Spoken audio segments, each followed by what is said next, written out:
Well, happy Wednesday, everybody. I'm SEU President Ken Engel, and as always, joined by our VP for Student Development, Dr. Bethany Thomas. What's up? You doing well today? I am. Happy Wednesday. Yeah, happy Wednesday. You're watching SEU Now, our weekly update show. We keep you informed and educated on everything happening right now at SEU. Yeah. And today, we get to talk about the School of Honors. Woo! I'm really excited about this. It really is. School of Honors is an academic enrichment program designed to challenge our students in preparation for their careers and continued graduate studies. And here to tell us everything we need to know about the program, of course, our very own Dr. Gordon Miller, Dean of the School of Honors. Good morning. Good morning. How are you? Hi. Good. Well, thank you. And also Jonathan Dinkins. Good to have you, SEU Honors student. Great to also be here. a fire athlete. Tell us what you compete in. Yes, cross country and track and field. And field. And we are appreciative of your hard work in that.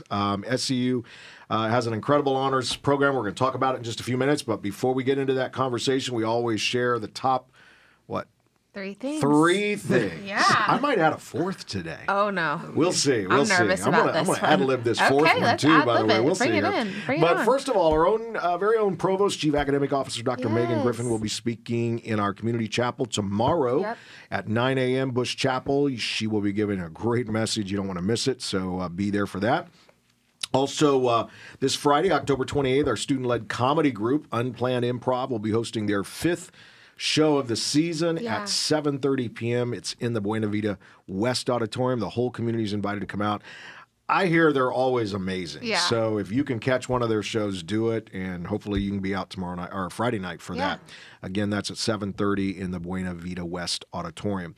And then number 3, this Friday, our fire wrestling team will be officially kicking off the season with their first regular season home match. Can't believe it's already wrestling time against St. Andrews University. 7 p.m. And this year, the Fire is opening the season with its deepest lineup. And I want to tell you, it was the red and black last week, and I went and we do have probably one of the deepest lineups in program history. And they've just come off its third place finish at the NAIA National Championship last year. Of course, we had a national champion as well. So be sure to head out to the Fire Pit in the Student Activities Center for a can't-miss matchup. And then here's the fourth. Okay. We are going to be launching in just a few weeks a brand new show that's going to be on the SU Podcast Network. It's called Fire Talk. What? And it's all about fire athletics. And we'll be covering games of the week, interviewing athletes, so fun. and all about fire sports. And of course, that's what I used to do, so I'm excited about this show. Amazing. And our great. athletic director, Drew Watson's going to be joining me as well as co-host, and it's going to be a lot of fun. That's so watch for Fire Talk. That'll be coming up soon. Amazing. So that's the fourth thing. Well, that's a great announcement. Yeah, and of course you have your show still, right? The Tea with Dr. B. Is the first season over? Or are you It still... is. First season's over. And I wasn't a guest. I just don't know if I'm going to renew it. Wow. It's just, I don't know. I wanted to join all the ladies and have fun and talk. I know. We're still, it's a work in progress. Actually, I was kind of scared if I did get an invitation because who knows what... We put you in the hot seat. Exactly. So you're going to have to share your awkward moments. You're going to have to drink tea with us. Next time. We'll get it next time. Well, let's get our conversation started, and we'll talk with you first, Dr. Miller. Why don't you tell us a little bit about your role with the School of Honors and how long you've been involved with the program? Okay. I am currently the Dean of the School of Honors, and the School of Honors was started initially, the development of it was in 2008. The then provost, not provost, he was the academic dean in those days. They didn't call him provost. But he said, we're missing a population of students that we want to try to draw into the university. So it was I was commissioned to put together a faculty committee to develop an honors program with the intent of starting it in 2009, which we did. In 2008, there were 8 students in the entering freshman class that would have qualified for honors. In 2009, we started with 33. Wow. So we felt like that was a good win initially. Wow, that's great. Yeah. And at that time, I was one something. I was the only one. I have no idea where. You're the only one involved. I was the only one I wanted doing to this. help you. I just didn't know what you were trying one to dog say. show, one pony show, one of those. So whatever that something is. like that. And You were it. I was it. And Yeah. so by the end of the year, I told the faculty committee that was overseeing honors, I said, this is a lot. These 33 students, Yeah. we need to cap it at 30 every year. Yeah. And so they said, okay, well, and I was also dean of the College of Arts and Sciences, so I felt like I was being pulled in all different directions. And so the next year we had 26, and I'm thinking, okay. The next year we had 18, and I'm going, this is not the direction we want to go. We want to kind of start back up. And it was about that time, it may have been just before you came, or about that time that you came. And Roy Rowland, when he came, increased the academic scholarship that came with honors. And so the next year we were like 40-something, and then the next year was 50-something. And then this year we brought in 76. Wow. And that's a whole lot more than 30. Yeah, that's amazing. But it's been a wild, crazy ride. This was our 14th cohort this term. Wow. Next year will technically be the 15th anniversary of the start of honors. To celebrate. Yeah. Now, Jonathan, amazing. tell us a little bit about yourself. What year you are? What's your major? Yeah, I'm from Florida. I lived in Florida my whole life. This is my third year, so I guess I'm a junior. That's awesome. I dual enrolled, so we had just had that conversation. Yeah. But for me it was good because now I'm able to take more classes that I want. But I am currently multidisciplinary studies. So I'm doing biblical studies and communications. I'm really thinking about just switching to a double major because it would only be one more semester, and I'd graduate early anyways. He's an honor student, So- so Right, double major, aren't they graduate all, early, like- just switch. We'll see. I'll take what I can Multidisciplinary. get. So I barely got my business degree. No, that's good. And those are two great degrees to combine. yes. So, I awesome. wanted something that was marketable in case I didn't go into vocational ministry Sure. right away, but also something that was compatible with ministry. So I thought communications was a good choice, and I'm enjoying it. So It's very good. Now, in addition to being an athlete and School of Honors, you're also part of some clubs.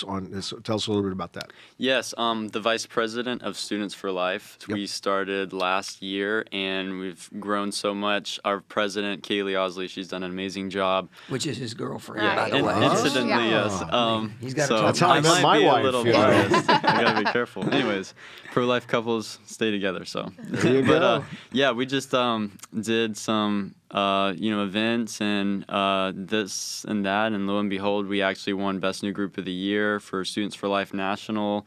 So we got an all-expense-paid trip to D.C. We were there when Roe v. Wade was overturned, and we were on the Supreme Court that same day. And we're going strong this year too. We last night we actually just had Kelly Stargell, who's a Florida senator, come and talk about what's next for Florida politics after Roe v. Wade's been overturned. So really exciting stuff. Did she author the bill that was passed by Florida? She was the author of the 15-week 15-week, bill, yeah. yes. So Yeah, no, That's cool. And I had a chance to meet with your team and really enjoyed that. And Yes, it was a just lot of exciting fun. what you're doing. So that's great. Yeah. Dr. Miller, can you share about who qualifies for the School of Honors and what the admission process looks like? Can anyone be in it? Okay, now that's a great question. Could I 'cause- be in it? Oh, we will make a space for you. We will make you an emeritus Great. honor student. The We'll still have to write initially the when it was thesis. when we formed honors, we aligned with the National Collegiate Honors Council, which is kind of like almost like an accrediting agency like SACS, but it doesn't accredit, but it's kind of the guru to go to. And so we looked at what their standards were, and in those days, the basic standard was either a 29 on an ACT test or a 1290, I think it was, on SAT. Ooh. And we adapted that and adopted to that. And but then COVID hit halfway through, and the testing center shut down. So Roy was very gracious and said, you're not going to have test scores, so now how are you going to do it? And we worked together with the admission office and came up with what we call a test optional. Certainly our preference is if students have the test scores, and they have to have at least a 3.8 GPA in high school. If they have the test scores, that's our first priority. If they don't have the test scores, then we've created an additional application where they can apply and do a little more writing and essays, things like that, so we get a chance to evaluate them based on other things that they've done. And that has worked well for us, and we continue to grow, and the excitement for the program is quite appealing for most. We're looking to expand even further over the next several years, but I think we'll probably get into that a little bit later in this meeting. But it's just basically they have to first they have to be accepted at Southeastern. So then once they're accepted there, the admission office will send us the names of those who would qualify by test scores or by academics. And then we have a whole process where they have to submit an application. The application includes a written component. It includes a video. We just added that in 2 years ago because we realized we don't know what they look like, and it'd be nice to know what they look like. And so we have a video component just to see how they react and how they handle themselves in that kind of a setting. We had a few interesting ones over the years, but it really helps to set the stage for the students. And then if we still feel like we need to actually interview them, we'll set up an interview time. And then we have a faculty committee that reviews the applications, and we extend the invitations. Very few are denied because at that point they've already got the credentials. We just want to make sure they're a good fit. But it's that's basically the process, and then we do that every year. Yeah, that's good. And Jonathan, listening to those requirements, that means you must be brilliant and you're a genius. And besides all of that, what's it like being an honors student? And what are some of the requirements, as every year that you have to kind of walk through? Yeah. I enjoy it a lot. I think we have to maintain, is it a 3.6 GPA? So maintain that. And additionally, every semester you have to have at least one honors class. So they offer different classes that are honor specific. I took New Testament honors one semester. If you can't find one that fits with your schedule, you take an honors contract. And that basically means you take a normal class and then you do an extra assignment to make it count as an honors class. So you have to do that each semester. And then you have, ideally, 3 semesters where you're working on your thesis. And that's the big project for the honors program. You spend intro to thesis, thesis 1 and thesis 2, essentially finding your research topic, drafting your literature review, sending out surveys if you're doing that. And wrap it up, put a bow on it, and there you go. Get a little money. And this is actually our thesis submission week. Yes. So the students who have finished their theses are starting to turn them in. I've had 3 turned in so far, and I was telling Dr. Bethany earlier that this one girl came in and she said, "I feel like I've birthed a baby," and then when she handed it to me, she didn't want to let it go. Right. And she just kept clutching it to her chest like it was a newborn. That's hilarious. And it's just they moan through the whole process, and it's like, but then this is the week where they actually go, "I did it. Yep. Yeah. I can celebrate this." Yeah. My suite mate just finished his thesis, and many long nights, his computer crashed. Ooh. Yeah. And he did not have a backup. So miraculously, he was Rookie able to get it mistake. restored, but, that was scary. Yeah. So what are some of the topics? Yeah. I'm glad you asked, because I actually brought a couple of them with me. These are the 3 that have been turned in already. This one is by student Liz Davison, who is studying to be a math teacher. And it bothers her that there are so many people that have phobias about math. And so she did a whole research, a study and everything on perceptions of math and how that relates to what their personalities might be. She just turned hers in. Hers is right at 100 pages. Wow, that's like a doctoral dissertation. really It is. is. And then I have got 2 others. I'm not going to pull them back out, but one that was turned in this morning, that was the one that felt like she had birthed a baby, studied how did a study on minorities in prison. Wow. And because it's a very timely topic Yeah. right now, because there's so much of that in the news. And so she was researching, and she is a minority student, and was researching especially with regards to how female minorities, what gets them to a point where they end up in prison, or what makes them struggle to deal with society. Yeah. Fascinating study. Yeah. And if I may just throw in that, then one other that we had recently was one who did a study on language acquisition for how easier it is to learn a language if you know people for whom English is not your primary language.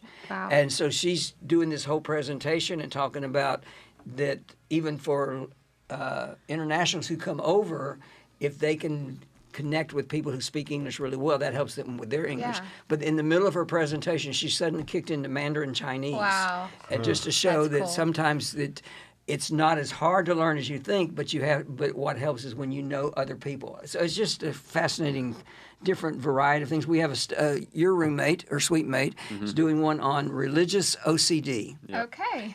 He's a ministry major, and just how sometimes we become so obsessed with I've got to fulfill the letter of the law, so to speak, that we become obsessed with not really enjoying what it means to be a Christian. Yeah. So, Jonathan, what's your thesis on? Have you picked a topic? Are you writing it right now? Yes, I'm currently in thesis 1, so I have drafted my survey questions, and probably this week I'm going to send them off to get IRB approved. The topic of my title is expanding the church's understanding of the scope of apologetics and evangelism. Wow, that's great. So to break that down, basically, apologetics is the defense of the faith, and it's something really important to me.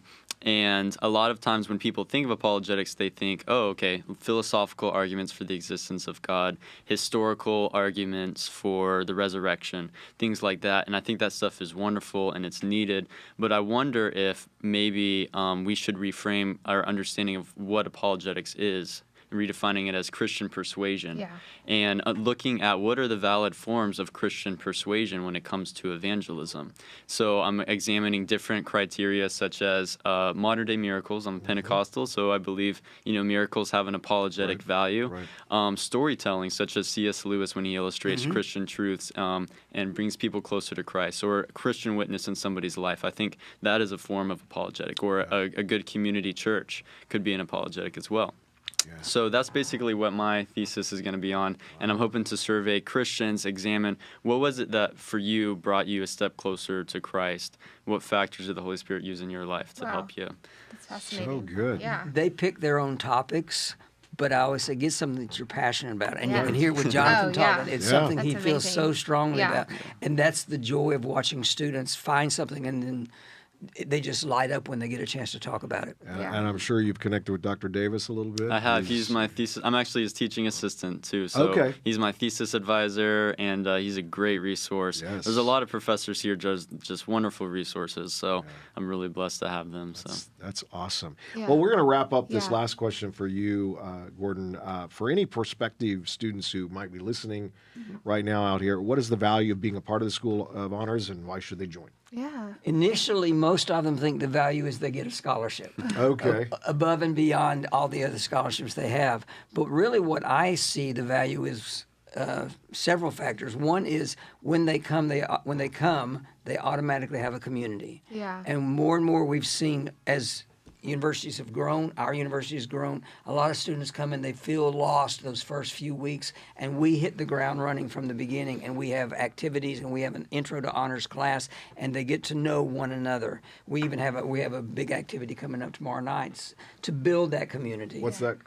Tomorrow night is called Battle of the Cohorts, similar to Battle of the Dorms, but it's a little bit kinder and gentler. I mean, they are honor students, but it's just... It's a battle with the mind. It's a battle with the mind, but we have cool. everything from we play games, we do all kinds of stuff just to build that community. So I see that as a benefit. Sure. I also see another benefit is that when they graduate from honors, they'll be designated as a university honors scholar, and put that on your transcript. It's on their transcript. Put that on your resume. All of those kinds of things, and we have. Now, because we've had so many that have graduated over the years, we have success stories of people who, because of what they did in honors, they were able to promote themselves more into the workforce. Yeah. For example, I had one student that, our very first graduate, did her thesis, went on to grad school. She was a social work major, and she wrote back and said, I cannot tell you how much doing the thesis, I hated it, but now I know more about doing a thesis and academic research in the master's level than anybody else in my school, and she was at a state school. And then we had another student that did a project, and she took her topic. It was Kirsty Mutz, Mayor Mutz's daughter, and she wanted to do something special and unique about. She has a sister who has Down syndrome, so she didn't like the way people would act around her sister, so she did a documentary. She was a comm major, did a documentary, turned that into a nonprofit, which is her career. After she graduated from Southeastern, she started her own nonprofit, and she lives in Atlanta and works with businesses and educational schools and universities and things on how to work with students with disabilities. That's amazing. So these are the things. It's not just about I get a scholarship. It's not just about writing a thesis, but this will springboard you into opportunities in the future. And to me, that's probably the real success story. Is that's where the real benefit is, because we have a student that did a thesis. He was an accounting or finance major. The topic I knew nothing about because I'm not a finance person, but it was apparently cutting edge at the time. And he went in for an interview for a summer internship, and they saw that on his resume, and they said, "You know about this?" And he said, that's what I did my honors thesis on." And they said, "That's now. We want to know more." They didn't hire him for the internship; they gave him a full-time job. Wow. So I'm telling them, awesome. You're creating now the things that will move you forward, and you have people like Jonathan, so many of these others who are just dynamic in every way. That's so good. Yeah. Well, Jonathan, Dr. Miller, thanks for joining us today. Absolutely. Thank you so much. I mean, it's just amazing to hear about all the things our students are achieving academically. Can't wait to see how the School of Honors continues to grow and expand. As usual, keep up with the latest SEU news updates online. Follow us on social media at SEU University, at Ken_Ingle, and at Bethany T. Thomas. That's right. Right? Yes, sir. I hope you all have an amazing week. We look forward to connecting with you again next Wednesday on SEU Now. Take care, everybody. Bye-bye. Bye-bye.